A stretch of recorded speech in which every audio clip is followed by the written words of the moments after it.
It's the 6th of April 2023, about 10 p.m. You're very welcome back to the channel Realtor Education, Not Fake News.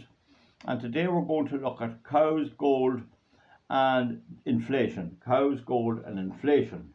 Now essentially what I want to do is compare the price of gold now to the price of cows now and years ago.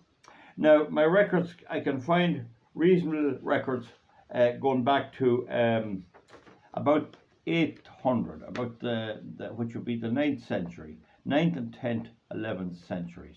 There are records, they're on the National Library there of Ireland, and they're in all these places, and experts have written books, and I've had an expert helping me as to what's written, and I've checked it out, and it's on the net, some of this, so there's no big mystery. The point is, if we go back around to we'd say 900, roughly around that time, there were records enough. And so one of the first things that I've noticed is that there was an ounce of gold at that time in the same way as there is an ounce of gold now. It mightn't have been exactly the same. In the imperial measure, you have a pound, and there's 7,000 grains in a pound, and there's 16 ounces in a pound. And so that's the present situation with imperial measurement. But at that time it mightn't have been exactly, but it was very, very close. It was very, very close in when it came to measuring gold. Now gold is measured in troy ounces nowadays, which is a little heavier than the ordinary ounce. An ordinary ounce I think is 28.35. The troy ounce is something like 31. It's a bit heavier. I think that's because there are impurities in the gold. Anyway, we needn't go there. We just take it an ounce is an ounce, near enough. Now the other thing then was, at that time there was excuse me, there was cows, and a good cow was worth an ounce of gold. A big cow is what they used. They didn't say a good cow, but there was definitions, and there was cows with calves and all of that I won't go into because it's a bit hazy. Is the cow with a calf or not?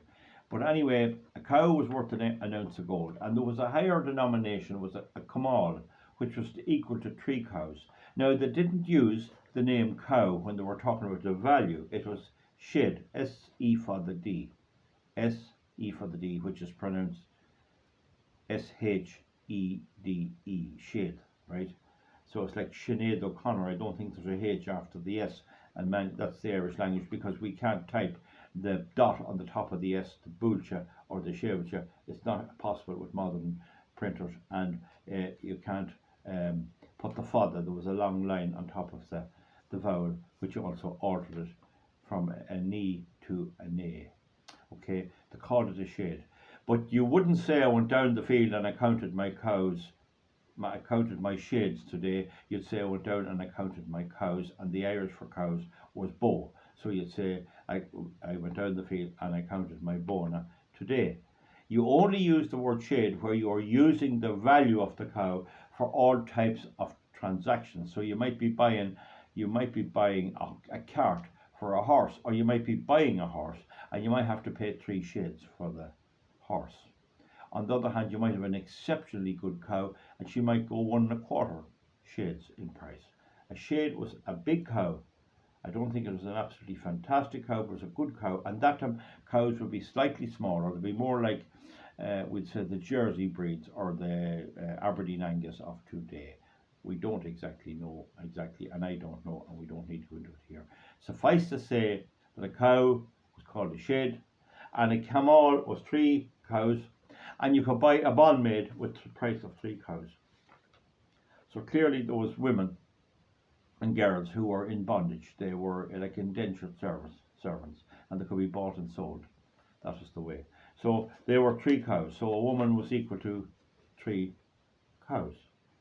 And so that was it. There were smaller things as well. But what I want to find out now, I've established now, and you can note this, at that time, which is back about 1100 years ago, roughly that time, a cow was a good cow, a big cow was equal to roughly 1 ounce of gold, roughly the same.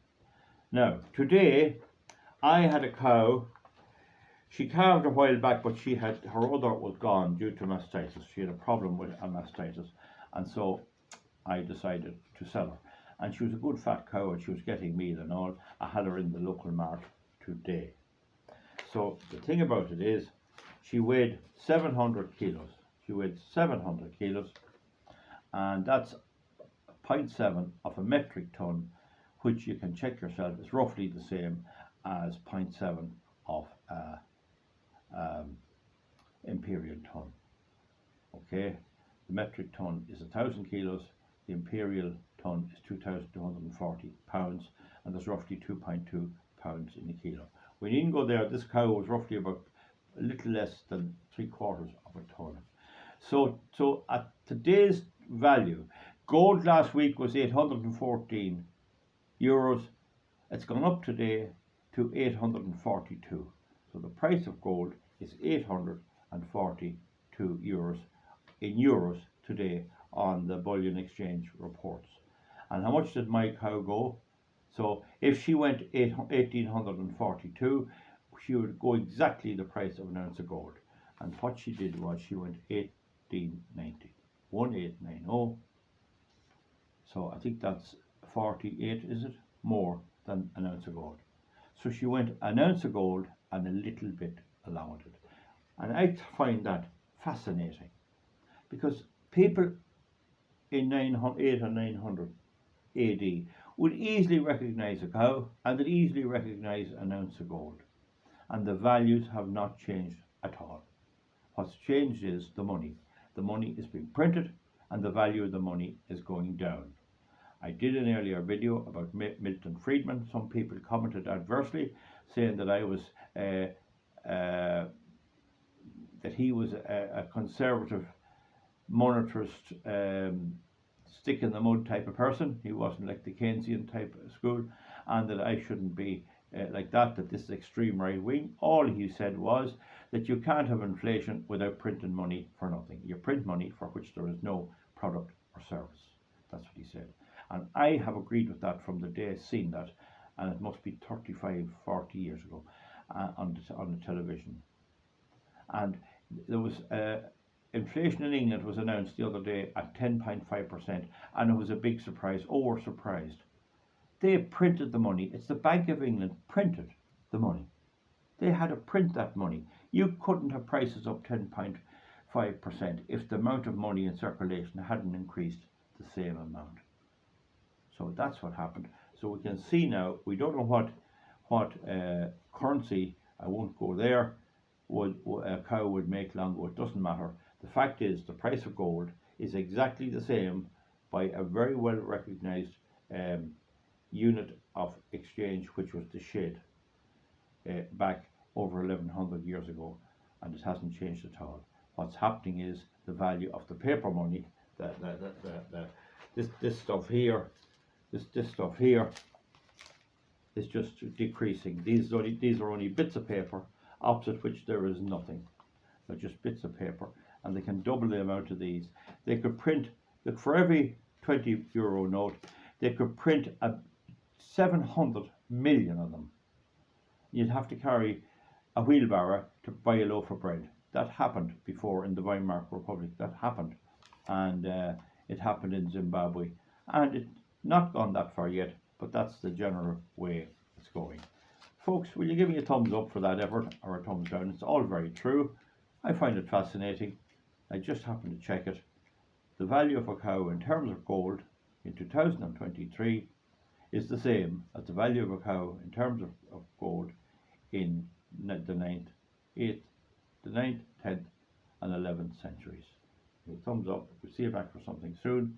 Comment underneath if you wish. Thank you.